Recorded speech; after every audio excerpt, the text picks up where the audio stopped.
Hello guys, welcome back to the channel and welcome back to Elite Wrestling. तो guys Elite Wrestling के last top 10 और top 5 series की last 2-3 video से मुझे ये तो समझ में आ गया है कि गाइज ज्यादा लोग एलीट रेसलिंग के टॉप 10 और टॉप 5 सीरीज की वीडियोस को नहीं देख रहे, और शायद ऐसा भी हो सकता है कि ज्यादा लोगों को ये पता ही नहीं है कि वो वीडियोज हमारे चैनल की है। लेकिन जिन्हें पता नहीं है उन्हें मैं बताना चाहूंगा कि वो वीडियोज हमारे ही चैनल की है, और जिस किसी ने वो वीडियोज नहीं देखे वो जल्द से जल्द वो वीडियो चेकआउट करे, क्योंकि गाइज जैसे काउंटडाउन के वीडियोज में एलीट रेसलिंग के साल का पूरा डेटा होता है और आपको एलीट रेसलिंग के साल का पूरा डेटा एक ही वीडियो में मिल जाता है। लेकिन गाइज जब हम बात करते हैं आज की वीडियो की, तो गाइज आज इस वीडियो में हम जानने वाले हैं कि क्यों हो रही है क्रिस जेरिको और साशा बैंक्स की लड़ाई, क्या जिमी हेवक का एलीट रेसलिंग का करियर है खतरे में, और शॉन स्पियर्स और कोडी से भी जुड़े हुए 2-3 अपडेट्स इस वीडियो में मेरे पास है। तो गाइज अब ज्यादा देर ना लगाते हुए चलिए वीडियो शुरू करते हैं, और शुरुआत करते हैं सबसे बड़ी न्यूज से और जानते हैं कि क्या है जिमी हेवक का एलीट रेसलिंग का करियर खतरे में। गाइज पता नहीं कि आपको WWE के अपडेट्स के चैनल्स ने बताया है या फिर नहीं,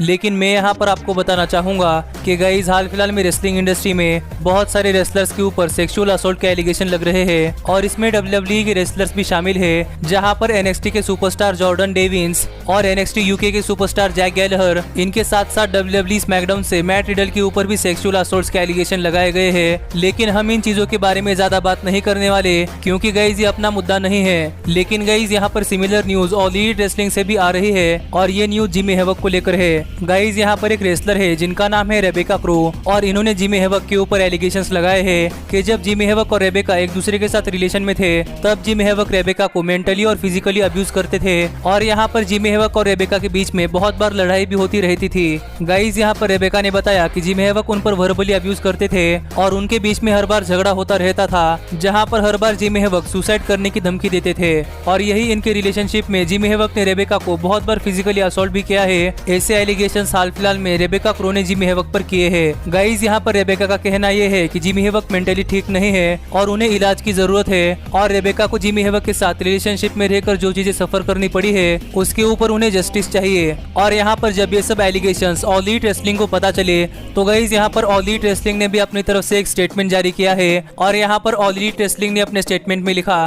कि हाल फिलहाल में एलीट रेसलिंग जिमी हेवक के मेंटली रिहैब के ऊपर ध्यान दे रही है, और यहाँ पर एलीट रेसलिंग चाहती है कि जिमी हेवक मेंटली एकदम ठीक हो जाए और एक मेंटल रिहेबिलिटेशन थेरेपी लेकर जिमी हेवक अपने डिप्रेशन से बाहर आए। लेकिन यहाँ पर इसी ट्वीट में आगे एलीट रेसलिंग ने कहा है कि हमने जिमी हेवक पर लगे सभी एलिगेशंस को स्टडी कर लिया है, और एक बार जिमी हेवक टोटली रिकवर हो जाए तो उसके बाद जिमी हेवक पर लगे सभी एलिगेशन को इन्वेस्टिगेट कर एलीट रेसलिंग जिमी हेवक के फ्यूचर के बारे में हमें एड्रेस करेगी। और यहाँ पर हम एलीट रेसलिंग के स्टेटमेंट से समझ ही सकते हैं कि गाइज एलीट रेसलिंग सबसे पहले जिमी हेवक की हेल्थ के बारे में केयर कर रही है, और एक बार जिमी हेवक पूरी तरीके से ठीक हो जाए तो इसके बाद एलीट रेसलिंग इस चीज पर इन्वेस्टिगेशन लगाने वाली है, और अगर जिमी हेवक इस इन्वेस्टिगेशन में दोषी पाते हैं तो पता नहीं फ्यूचर में जिमी हेवक के साथ एलीट रेसलिंग में क्या होगा, क्योंकि यहाँ पर एलीट रेसलिंग ने भी क्लियर बताया नहीं है कि अगर जिमी हेवक गिल्टी पाते हैं तो फिर एलीट रेसलिंग जिमी हेवक के साथ क्या करने वाली है। लेकिन गाइस अभी तक इन सभी चीजों पर जिमी हेवक की तरफ से कोई भी रिप्लाई नहीं आया है, शायद वो अपने मेंटल रिहैब में बिजी होंगे इसीलिए। लेकिन मुझे तो यहाँ पर ऐसा लगता है कि अगर यहाँ पर जिमी हेवक दोषी पाते हैं तो गाइस यहाँ पर जिमी हेवक का एलीट रेसलिंग में करियर बहुत ही जल्द खत्म हो सकता है, और हम होप करते हैं कि जिमी हेवक यहाँ पर दोषी ना पाए जाए और जिमी हेवक की मेंटल स्टेट भी एकदम ठीक हो जाए। लेकिन गाइस अब हम आगे बढ़ते हैं और बात करते हैं हमारी अगली अपडेट की, और गाइस बात करते हैं शॉन स्पियर्स के बारे में। तो गाइस अपने लेटेस्ट इंटरव्यू में बात करते हुए शॉन स्पियर्स ने अपने और पेटन रॉयस के रिलेशनशिप के बारे में कुछ बातें की है, और अगर आप यहाँ पर नहीं जानते तो फिर मैं आपको बता दूं कि गाइस शॉन स्पियर्स और पेटन रॉयस एक दूसरे से मैरिड है, जबकि Shawn Spears Elite Wrestling company के लिए काम करते हैं और पेटन रॉयस WWE। और यहाँ पर शॉन स्पियर्स के लेटेस्ट इंटरव्यू में उनसे एक सवाल पूछा गया था कि शॉन स्पियर्स और पेटन रॉयस दोनों ही अलग अलग कंपनियों के लिए काम करते हैं, तो क्या उन्हें अपना अपना प्राइवेट टाइम मिलता है या फिर नहीं। तो गाइज यहाँ पर इस चीज पर बात करते हुए शॉन स्पियर्स ने कहा कि शॉन स्पियर्स और पेटन रॉयस की लास्ट ईयर में मैरिज हो चुकी है, और अपने मैरिज के 7-8 महीने पहले से शॉन स्पियर्स और पेटन रॉयस एक दूसरे को डेट कर रहे थे। लेकिन यहाँ पर शॉन स्पियर्स ने कभी भी नहीं सोचा था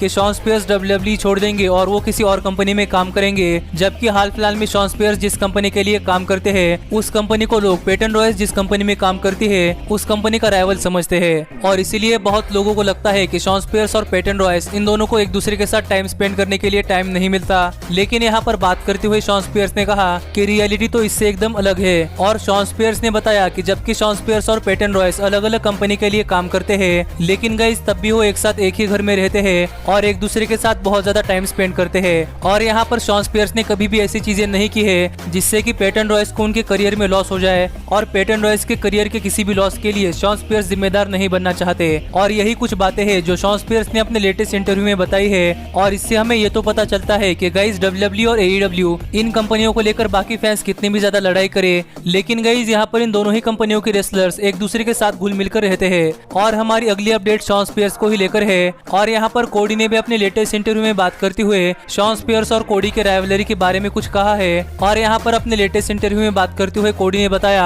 कि जब शॉन स्पियर्स ने अपना ऑल एलीट रेसलिंग में डेब्यू किया था और फाइटर फेस्ट पेपर व्यू में शॉन स्पियर्स ने कोडी पर बहुत ही ब्रूटली अटैक किया था, तब यहाँ पर शॉन स्पियर्स के कोडी के ऊपर अटैक करने से पहले शॉन स्पियर्स और कोडी के बीच में कुछ बातें हुई थी। और यहाँ पर लास्ट ईयर के फाइटर फेस्ट में शॉन स्पियर्स का कोडी पर अटैक होने से पहले बैक स्टेज कोडी ने शॉन स्पियर्स से कहा था कि शॉन स्पियर्स को ओवर दिखाने का ये सही मौका है और शॉन स्पियर्स का गिमिक भी चेयरमैन का है, तो यहाँ पर क्यों ना शॉन स्पियर्स स्टील चेयर से कोडी पर अटैक करे। लेकिन यहाँ पर कोडी इस मौके को ऐसे ही नहीं जाने देना चाहते थे और यहाँ पर कोडी शॉन स्पियर्स को किसी भी तरीके से वीक नहीं दिखाना चाहते थे। तो यहाँ पर कोडी ने शॉन स्पियर्स से कहा था कि क्यों ना शॉन स्पियर्स कोडी के सर के ऊपर स्टील चेयर शॉट लगाए, जिससे कि फैंस काफी ज्यादा शॉक हो जाए और इतने सालों के बाद फैंस को रियल चेयर शॉट देखने को मिले। और यहाँ पर कोई भी पॉजिटिव नेगेटिव चीज होती है तो वो चीज कोडी खुद पर लेने के लिए तैयार थे। और यहाँ पर शॉन स्पियर्स से ये सब कहकर कोडी ने शॉन स्पियर्स को उनके सिर के ऊपर स्टील चेयर शॉट लगाने के लिए तैयार किया था, जबकि शॉन स्पियर्स खुद नहीं चाहते थे कि वो कोडी के सिर के ऊपर एक स्टील चेयर शॉट लगाए, क्योंकि यहाँ पर गाइस आपको भी पता है और मुझे भी पता है कि सर पे स्टील चेयर शॉट बहुत ही ब्रूटल चीज होती है और यहाँ पर इस चीज से स्टील चेयर शॉट खाने वाले रेसलर को बहुत ही ज्यादा कंकशन भी हो सकती है। और यहाँ पर यही प्रिवेंट करने के लिए शॉन स्पियर्स कोडी को स्टील चेयर शॉट लगाने के लिए तैयार नहीं थे, लेकिन यहाँ पर कोडी ने शॉन स्पियर्स को मना लिया था कि ये उनके लिए once in a lifetime opportunity है। और यहाँ पर इसी वजह से हमें लास्ट ईयर के फाइटर फेस्ट इवेंट में शॉन स्पियर्स का कोडी के सिर के ऊपर एक स्टील चेयर शॉट देखने को मिला था, जो कि सच में बहुत ही ब्रूटल चीज थी। और यहाँ पर इस चीज में कोडी को भी बहुत ही सीरियस इंजरी हो गई थी। लेकिन गाइस यहाँ पर जैसा कि कोडी ने कहा था वैसे ही यहाँ पर इस सेगमेंट में जो भी चीज हॉरिबल जाती है उन सभी चीजों का ब्लेम कोडी ने खुद के ऊपर ले लिया। तो यहाँ पर इस स्टोरी से हम जान ही सकते हैं कि कोडी ऑल एलीट रेसलिंग के बाकी रेसलर्स के लिए भी कितने केयर करते हैं। लेकिन गाइस अब हम आगे बढ़ते हैं और बात करते हैं हमारी फाइनल अपडेट की। और गाइस जानते हैं कि कैसे चल रही है क्रिस जेरिको और साशा बैंक्स के बीच में वॉर। तो गाइस यहाँ पर कल एक फैन ने अपने ऑफिशियल ट्विटर हैंडल पर ऑल एलीट रेसलिंग के और NXT के लास्ट हाफ आवर की व्यूअरशिप शेयर की है। और यहाँ पर ये व्यूअरशिप शेयर करते हुए उस फैन ने कहा कि लेस एक्स गॉड्स यानी कि क्रिस जेरिको और सैमी गुएरो को हराने के लिए WWE की साशा बैंक्स और बेली ये टीम ही काफी है। और यहाँ पर इस ट्वीट पर साशा बैंक्स ने रिट्वीट किया और यहाँ पर साशा बैंक्स ने लिखा we are better than less ex gods. लेकिन गाइस यहाँ पर इस चीज पर क्रिस जेरिको का रिट्वीट आया और यहाँ पर रिट्वीट करते हुए क्रिस जेरिको ने कहा कांग्रेचुलेशंस तुमने बाजी मारी है। लेकिन यहाँ पर क्रिस जेरिको ने भी साशा बैंक्स के मजे ले लिए हैं। और यहाँ पर व्यूअरशिप के 18 to 49 डेमोग्राफिक्स के बारे में बात करते हुए क्रिस जेरिको ने कहा कि तुम्हारा show 18 to 49 years age demographic में बहुत ही ब्रूटली हार जाता है, जहाँ पर ऑल एलीट रेसलिंग के पास 18 to 49 एज डेमोग्राफिक के 367 के फैंस है, वही NXT के पास 18 to 49 एज डेमोग्राफिक के सिर्फ 264 के फैंस है। और यहाँ पर 18 to 49 एज डेमोग्राफिक में सबसे ज्यादा एडवर्टाइजर होते हैं और वहाँ पर ऑल एलीट रेसलिंग ने NXT से बाजी मार ली है। और यहाँ पर इसी चीज को कोट करते हुए क्रिस जेरिको ने ये ट्वीट किया था। और यहाँ पर क्रिस जेरिको का कहना यह है कि तुमने अच्छा काम किया है लेकिन सबसे अच्छा नहीं। और इसी तरीके से क्रिस जेरिको और साशा बैंक्स के बीच में ट्विटर पर एक वॉरफेयर चल रही है जो कि ऑल एलीट रेसलिंग और NXT की व्यूअरशिप को लेकर है। और गाइस आपका इस चीज पर क्या कहना है ये आप मुझे कमेंट कर बताइए, लेकिन ये मत कहना कि मैं WWE के साथ हूँ या फिर मैं AEW के साथ हूँ। मुझे आप कमेंट कर ये बताइए कि इन दोनों शोज की व्यूअरशिप बढ़नी चाहिए या फिर नहीं। और हाँ, ऑल एलीट रेसलिंग के टॉप 5 और टॉप 10 की सीरीज को चेकआउट करना मत भूलना। पर आज की वीडियो यही तक थी और अब मिलता हूँ आपसे अगली वीडियो में। पर तब तक stay healthy, stay happy and keep watching Elite Wrestling. Hey, did you like that video? Click the screen for more.